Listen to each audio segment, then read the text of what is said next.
Hello everyone, welcome back to my channel. இன்னைக்கு நம்ம பண்ண போற சூப்பரான fish fry எப்படி பண்றதுன்னு பார்க்கலாம் வாங்க. நான் 1 கிலோ மீன் எடுத்து வச்சிருக்கேங்க. அதுக்கு 1/4 டீஸ்பூன் மஞ்சள் தூள் எடுத்துக்கலாங்க.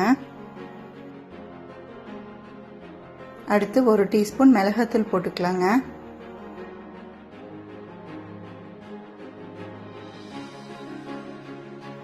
அடுத்து 1/2 டீஸ்பூன் மல்லித்தூள் சேர்த்துக்கோங்க.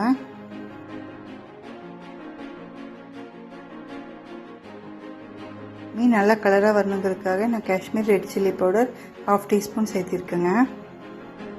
அடுத்து 1/4 டீஸ்பூன் சீரகத்தூள் சேர்த்திக்கலாங்க. சீரகத்தூள் சேர்த்தும் போது மீன் நல்ல டேஸ்ட்டாக வருங்க.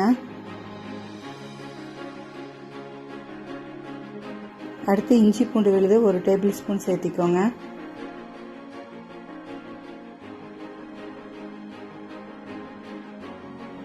நெக்ஸ்ட் தேவையான அளவு உப்பு போட்டுக்கோங்க.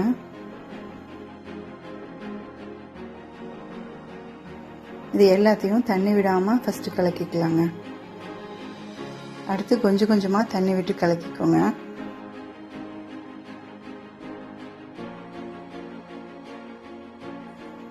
எனக்கு 2 டேபிள் ஸ்பூன் தண்ணி போதுமானதாக இருந்ததுங்க.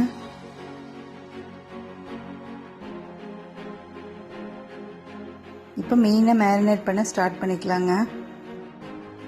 மீனை ஒரு ஸ்லைஸாக எடுத்து 4 அப்புறமும் மசாலா தடவிக்கோங்க. மசாலா திக்காக அப்ளை பண்ணாதீங்க, ஏன்னா குக் பண்ணும்போது அது பிஞ்சு வந்துடும். 1 கிலோ மீனுக்கு இந்த மசாலா கரெக்டாக இருக்குங்க. நான் உங்களுக்கு 5 பீஸ் மட்டும்தான் காமிச்சிருக்கேன்.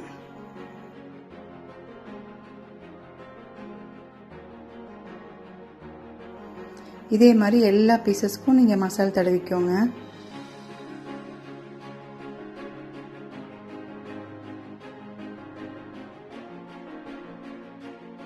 இப்போ நான் மேரினேஷன் முடிச்சிட்டேங்க. 1/2 மணி நேரத்துலேருந்து 1 மணி நேரம் வரைக்கும் காய வைக்கலாம் வெயிலில். எந்த அளவுக்கு மீன் ஊறுதோ அந்த அளவுக்கு நமக்கு டேஸ்ட் கொடுக்கும். நான் 1 மணி நேரம் காய வச்சுருக்கேங்க. அடுத்து நம்ம குக் பண்ணலாங்க. இன்றைக்கி நான் டோஸ்ட் பண்ணுறேங்க. நீங்கள் டீப் ஃப்ரையோடு பண்ணிக்கலாம். தவாவில் 1 டேபிள் ஸ்பூன் ஆயில் விட்டுக்கோங்க. மேரினேட் பண்ண பீசஸை தவாவில் வச்சு குக் பண்ணலாம்.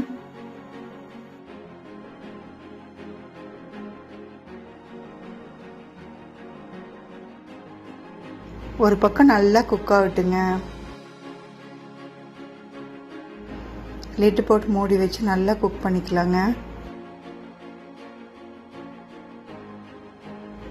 ஒரு பக்கம் நல்லா குக் ஆனதுக்கப்புறம் திருப்பி போடலாம்.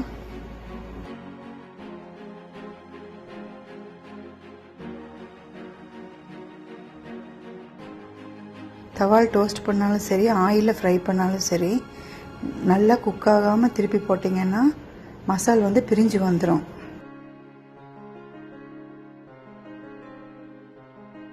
ஒவ்வொரு பக்கமும் 3 to 5 மினிட்ஸ் டோஸ்ட் பண்ணிக்கோங்க. 2 பக்கம் மீன் நல்லா வெந்திருக்குங்க. இப்போ பார்த்தீங்கன்னா எந்த மசாலுமே தவால் ஒட்டல, ஃபுல்லாக மீனில் தான் இருக்குது. இப்போ டோஸ்ட் பண்ண மீனையெல்லாம் பிளேட்டுக்கு ட்ரான்ஸ்ஃபர் பண்ணிடலாம். லெமன் ஸ்லைசஸ் அண்ட் ஆனியன் வச்சு சர்வ் பண்ணுங்க. மீன் இப்போ சூப்பராக ரெடி ஆயிடுச்சுங்க. நீங்களும் வீட்டில் ட்ரை பண்ணி பாருங்கள். See you in my next video.